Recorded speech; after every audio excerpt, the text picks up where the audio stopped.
Hi, and welcome to Getting Biblical, the show where I drink too much and talk about my favorite Bible stories. I am Matt Smith, your host, and thank you for joining us today. So today we are talking about ancient Hebrew assassins. That is plural. We get a 2-for-1. Buy one, get one free. They're found relatively close to each other. They're in the book of Judges chapters 3 and 4. Both separate stories, but both awesome.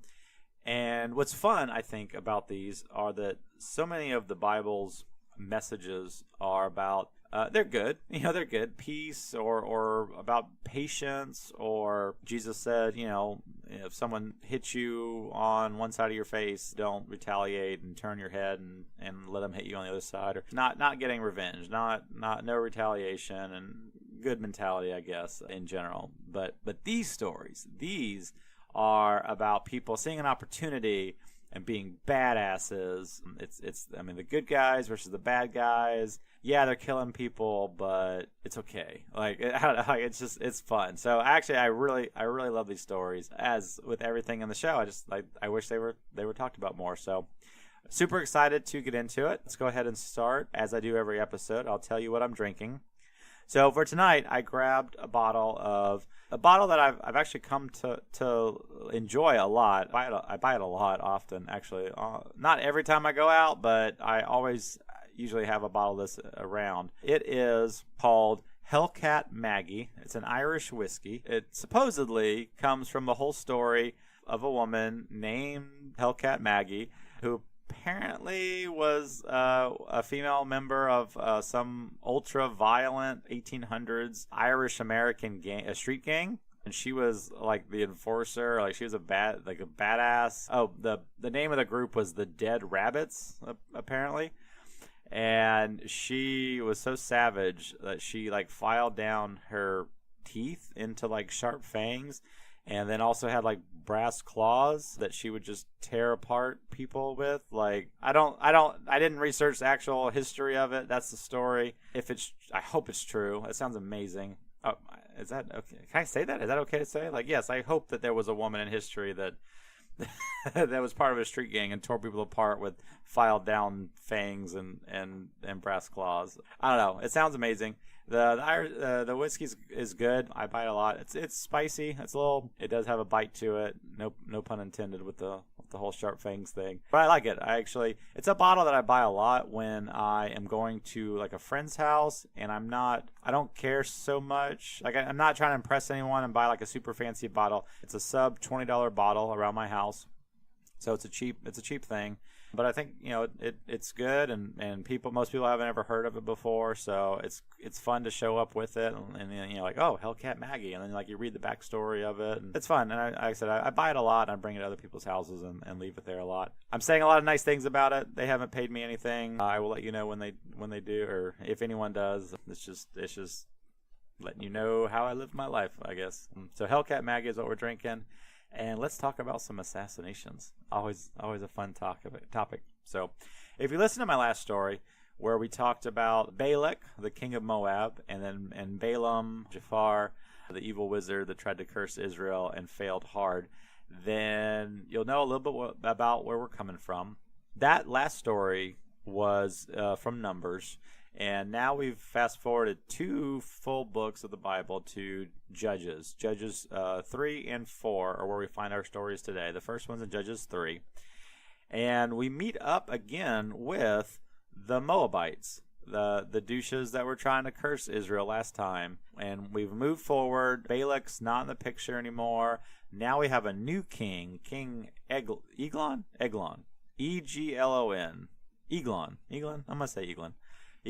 And he was in control of the Israelites for 18 years, and had kind of a Negan from The Walking Dead system set up, where the Israelites and other groups that were under his control had to come and bring him tribute or a tithe of their crops and their goods and whatever. So they had to come in and bring him goodies.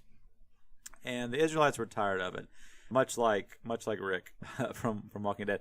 They were tired of it, and this guy Ehud, that sounds cool. Ehud was tired of it, and the Bible specifically says that he was left-handed, which is a very specific distinction. I don't know of any other stories off the top of my head in the Bible that specify the left-handedness, but he was the guy in charge of bringing the tributes to the king.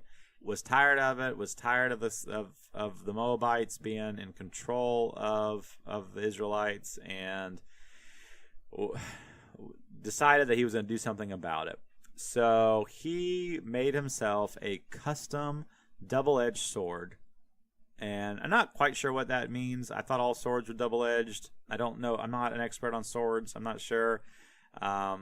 Somebody once told me that it was like it wasn't just the two sides, if you can imagine, of a sword, but like also like the middle part was also like, I don't know if that's true or not. I have no idea. They might have been talking out of their ass. But it just makes it sound more badass. Like, right, it's not just a sword, it's a double-edged sword. But he made it custom for himself. I think, I don't know, maybe are most swords like screwdrivers? Like, are they fitted for right-hand people? And hey, is that true? Are there left-hand screwdrivers? Is that a thing? I don't know. I'm right-handed myself. I'm sorry.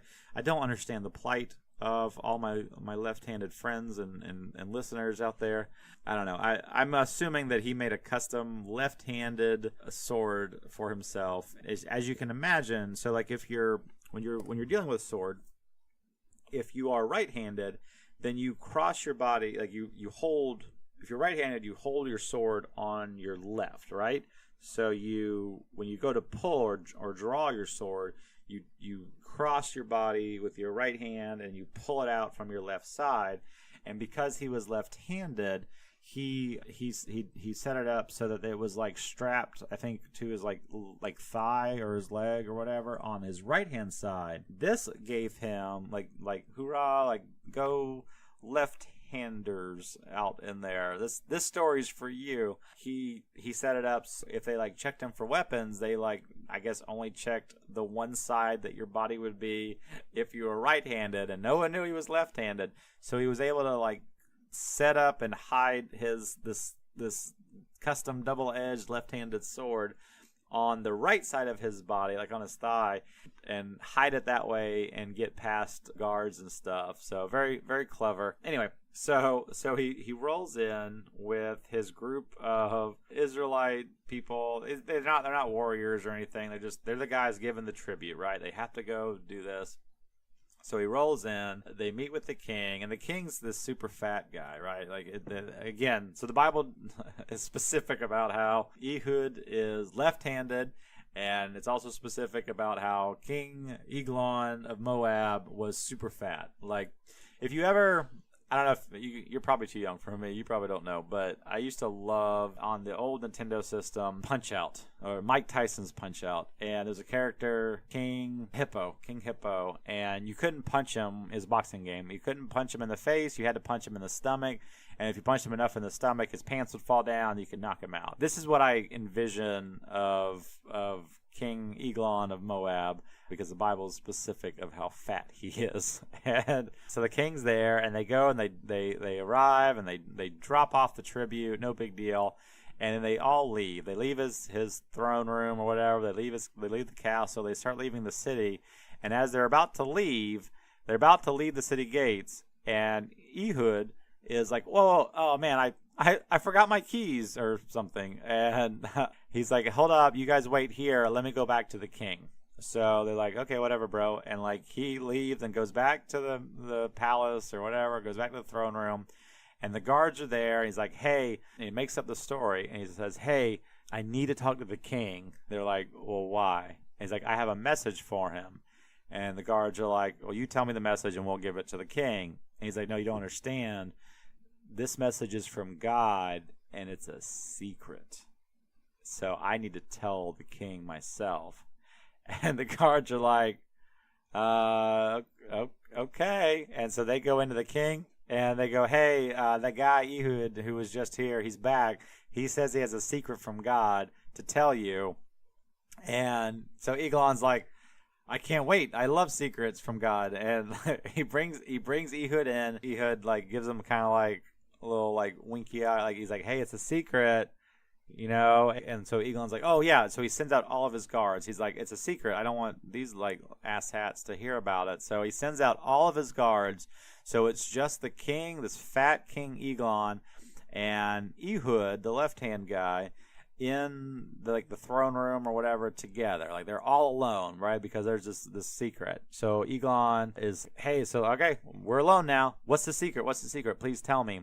So Ehud, again, because it's a secret, he like starts like getting in closer to the king, and he's like, all right, he starts talking low and gets in close. And he's like, well, I have a message. As he gets closer to the king, I don't know why the king like he stands up.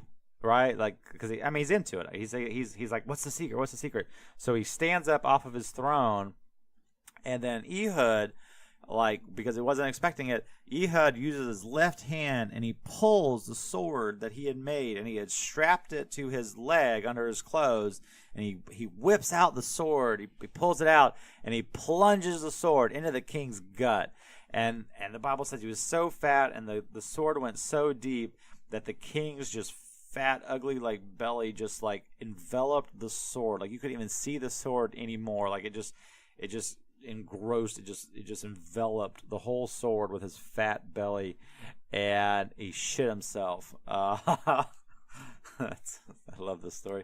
And he died. He died right there instantly. And then Ehud, seeing that he's dead and like mission accomplished, he went out. He locked the doors. He locked the doors to like the throne room or whatever. He went out to the balcony, like whole like Assassin's Creed like video game style, like used the balcony and like I don't know if he jumped in like a big pile of hay or what, but he left, right? And he met up with his entourage, his group, and like, oh, yep, I'm back. I got my keys or whatever. Like, we're good. Let's go. And they all like hurried out of the city. All the guards for the king didn't know what was taking so long. It's like a shift change, or they forgot that Ehud was like in there originally, or what. But like because the doors were locked, right? Because that's what Ehud did right before he left. So they went to go try the doors at some point, and they're like, why is the king in there so long? And I don't know if they smelled him shitting himself or just assumed, but like this is biblical. This is in the Bible. They assumed that he was using the bathroom, and they didn't want to disturb him, or he's the king, right? So they didn't want to like walk in on him in the bathroom. So they just let him sit. He just sat. His dead body sat there covered in like shit and like whatever, and a sword in his gut. He just sat there for, I don't even know, hours or whatever, because they thought that he was having bathroom time or something. And it was a long enough time before they finally like got really, really worried and like pried open the door to go check on him and find his dead body. They waited so long that Ehud and his group just dipped, and they were so far gone, and it was great, and it was fine. It was a perfect plan and a perfect assassination. So now the king was dead. There in the turmoil that happened, the Israelites were able to get their freedom. They did a very what was that? Mel Gibson, Scottish. Braveheart. It was a very Braveheart moment where Ehud and the group went back because they knew the king was dead. And he goes back and he blows a big trumpet and he goes, for freedom and all that kind of thing. And they went in with a big group of warriors of Israelites, and they just slaughtered and they killed 10,000 Moabites that day. And at that point, there was no one there to be in charge anymore. Like there was no, if there's no Negan, there's no saviors, there's no tribute, and that's when they got out from underneath the Moabites. And it says that they lived in peace. They lived in peace. The Moabites surrendered. They didn't kill all of them, but they surrendered and said, hey, we're not going to make you do tribute anymore. And the Israelites lived in peace for 80 years. So it's a good story. It's a good plan. It's a good assassination. Go left-handers and go Ehud. And yeah, so it's cool. So that was story number 1. And then story number 2, Judges chapter 4.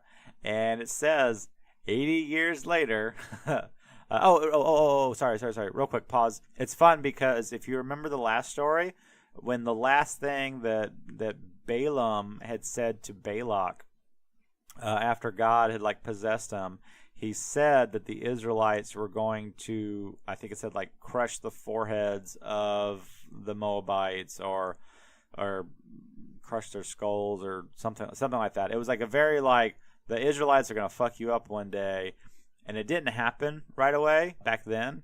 But this was part of that. This was the retribution for that promise from back then. So kind of came full circle in that regard. Super cool. So that was that. Now we fast forward 80 years later, in Judges chapter 4, Ehud had died, and of course the Israelites started being dicks again, as always happens. We talked about this. That's the ebb and flow, or the roller coaster of the Bible. And they were put into slavery this time. So the Moabites were fine. They were done. But they were put into slavery now, 80 years later, by Jabin, the king of Canaan. And Jabin, his high commander of his army, was a guy named Sisera. So these are the people to remember. Jabin, king of Canaan. Sisera, the commander of the army. Okay? Jabin and Sisera. So Jabin was the king of Canaan, and then Sisera was the army commander, and it says very specifically that he had 900 chariots, which is, I guess, very impressive. I mean, we have cars nowadays, but 900 chariots that was a big army, right? It was a notable thing, a super hard army to fight against, right? I mean, they're chariots, they can run around and they have horses and move faster. And they oppressed the Israelites for 20 years. That fat king we just talked about had oppressed them for 18 years. And now, 80 years later from that, Jabin, king of Canaan, was oppressing them for 20 years. And the current person in charge of the Israelites was actually a woman. She was a female prophet of God named Deborah. Again, it's the book of Judges, so I guess it's fitting. She was the high judge. Whenever they got in a fight about anything, they would go to Deborah, and she would tell them, guide them on what to do. So she's Judge Judy of ancient Hebrew and the Israelites at the time, right? She was the highest rating power of them at this point. That's what they did. She would give them verdicts on their disputes. But she was trusted, and she was smart, and she was very wise, all around, just awesome. So she gets a message from God. She says she finds this guy named Barak, no relation. Finds this guy Barak and says, take 10,000 men, Israelites, and go down to this river over here. God is going to deliver the 900 chariots that Sisera had, and he's going to deliver them to you by the river, and you're gonna take them all out, and we're gonna be free. It's all gonna be great. This guy Barak is like, oh, okay, yeah, that sounds like a great plan. Let's definitely take all these people down to the river and fight 900 chariots. Like, yeah, what could go wrong? Sure, Judge Judy, Deborah, I will go, but only if you go with me. She says, well, if you insist, I will go. I'm not trying to get you to do something I wouldn't do. Okay, I'll go with you. But if I go with you, God will deliver all these people to a woman, or not deliver, but like a woman is going to be the reason that we become free. And Barak is like, I don't care. Like I said, I don't even want to go really. Like I think this is a crazy plan. Like if you're saying we'll do it, I trust you, but I'm not really believing in it. So who cares if a dude helps deliver us from the slavery, whatever, or a woman does? I don't care. And she's like, all right, let's go. So this guy Barak and Deborah and 10,000 dudes go head over to this river. Okay, so like a side note, there's a side note that gets put right here in the Bible. Oh, also, by the way, information that you should know, there was a distant relative of Moses named Heber. He had set up a camp over nearby this, Bible just has near this big tree. I don't know how big this tree was that it specifically is like, hey, by the big tree over here. But Heber and his family, they still they weren't, I don't know, Moses had been a minute ago, right? Moses is who helped the Israelites leave Egypt and everything. So it's been a minute, but he still like had ties and like was still fond of the Israelites and knew who they were. But he also lived near the Moabites, so he also kind of had some alliances with them also, living next to this big tree or whatever. And so he was like, he had his like a little camp, like tent village or tent town with him and his family and everything. And I don't know what they did for a living, like sheep or something. But anyway, so we're introducing a new character to the story that wasn't previously discussed, but this is how the Bible tells it. So anyway, so Barak and Deborah and 10,000 guys are headed to the river. BTWs, Heber and his family are over here in some tents by a big tree, which isn't too far away from the river. Okay? Then we catch up. They're all headed down to the river, and they all have their swords in their hand. They're all getting ready, and someone tells that guy Sisera, the commander of the army, like, 10,002 of your slave people just all grabbed swords and went down to the river. And he's like, oh, no, they didn't. And he gets all mad and grabs up his chariots and just chases them down to the river. I don't know. So the Bible doesn't really say how exactly, other than Deborah just like stood up at one point and shouted and said, this is the day that God is giving Sisera into our hands. And everyone got riled up and super excited, and they fought as you know when the chariots came. That was enough of a rally cry to give them the motivation or whatever. And of course, I guess God was on their side or something whatever. But like, and they Israelites were winning the 10,000, which I don't know how many. So it talks about the 900 chariots, which I understand. Like when cars don't exist, 900 chariots is impressive. But how impressive are chariots versus 10,000 people? You're more than 10-1 people versus the chariot. Like I don't know. I don't know. Like I'm not trying to take anything away from it. It's amazing. Like right, they were like it was good, but like 10,000 people versus 900, and like but Sisera's not dumb. He probably brought like people with him too. I just don't know. It doesn't say how many people he brought with him, but whatever. I digress. There was a big ass fight by the river. The Israelites they were stomping the shit out of them. They were winning and they were killing everybody. And at some point, it's like there's so many people. There's just people dead everywhere. Like all these all the chariots are dead, or chariots are broken and people are dead, and like all these army guys are gone and everybody. And then Sisera, the head of the army, I don't know if it's too early to call him a coward or not, but he sees what's going on, and I guess like his chariot topples or something, and he's on foot and he just dips. He runs away from the whole thing. He's like, nope, not today. And he starts running, and as he's running, he comes up to Heber's place. Heber's wife, Jael, Jael, sees him running, and he's all bloody and exhausted from the fight and everything. He's just a hot mess. And she sees him, and she says, "Oh, come here, my lord. Don't be afraid." He runs over to her tent, and she brings him in, and she like puts a blanket on him, and she like cleans him up a little bit. And he says, "Hey, I'm super thirsty. Can you give me a drink?" And she gets him a drink, and she just like again covers him up with blankets and like kind of like pats him down or whatever. And he says, "Hey, like if anyone is looking for me, tell them that you never saw me. I was never here."